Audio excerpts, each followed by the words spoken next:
Conservation? Missouri Soybeans can help with that. The Missouri Soybean Merchandising Council and Missouri farmers want the production of soybeans to be sustainable through conservation.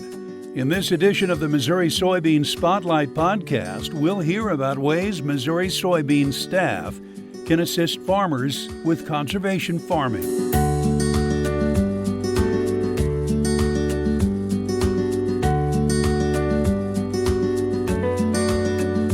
Sustainable soybean production is within reach of Missouri soybean growers. In fact, members of the Missouri soybean staff are dedicated to helping achieve that, such as Missouri Soybeans Conservation Programs Manager Brady Lichtenberg. So my role in general is to work with producers and work with other conservation agencies to kind of serve as a liaison between the two, as well as to assist our Missouri soybean producers in navigating all things conservation and environmental programs, just helping them with technical assistance or enrollment with various cost share programs or whatever that may be, if it is in the conservation or environmental space as it pertains to agriculture.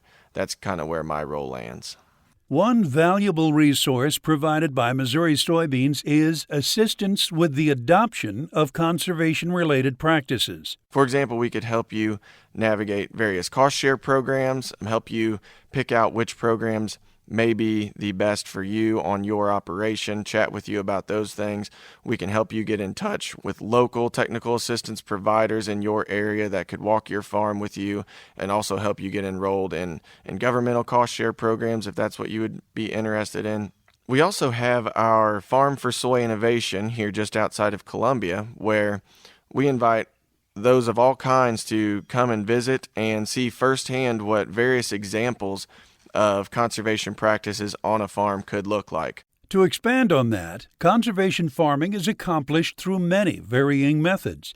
Missouri Soybeans Director of Conservation Ag and Farm Operations, Clayton Light, says there are many ways that sustainable agriculture can improve farms. If you look at infield, if you look at cover crops, reducing your tillage, trying to work on some of those soil and water conservation techniques, those very much benefit the overall sustainability of your farm, your soil health. It's going to really benefit that, help lower input costs down the road, and really just improve your soil health. That in turns will improve your bottom line over years. That can be a challenge a lot of times with farmers of trying to make that switch with different equipment, getting the feel of doing something different with cover crops. So it does take some time to get that return on investment to actually show. So that's what we try to do a lot, is figure out the quickest way and the best way to get that information to farmers so they can make those decisions. The decisions farmers make about conservation practices are learned with every crop, every season. Robert Elpers at Prairie Home, Missouri, has had many years of learning in that regard.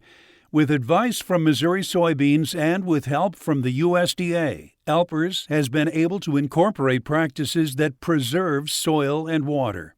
We don't farm just so the government can make us a paycheck, but there's so many more programs available now that we almost have to or need to participate in them to recoup some of our cost and some of our learning curve. There's a cost to it. We've been doing cover crops for, I'd say close to 15 years now.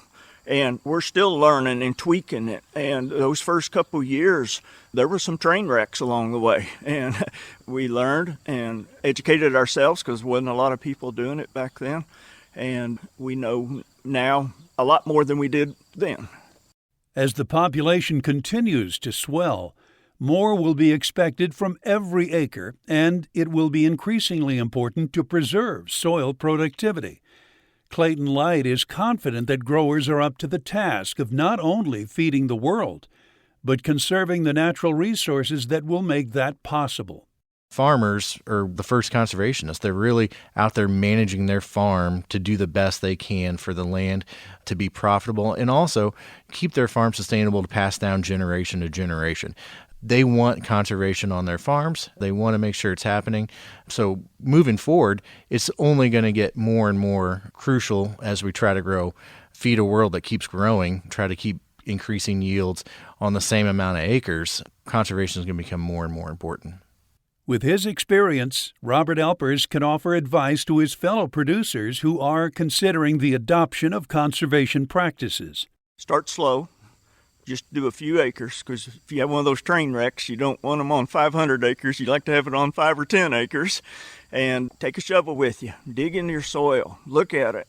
It will change. When you dig that root mass up and you see earthworms and you see that dirt crumble, you know you're doing it right. But again, you just take your time. You don't necessarily have to jump into it whole hog. It's definitely a learning curve.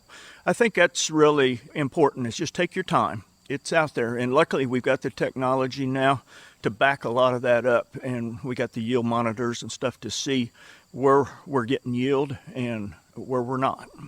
With every year that goes by, with every practice that inches toward better effectiveness, Alpers echoes what many agree is the primary motivation for farming to conserve soil, water, and energy.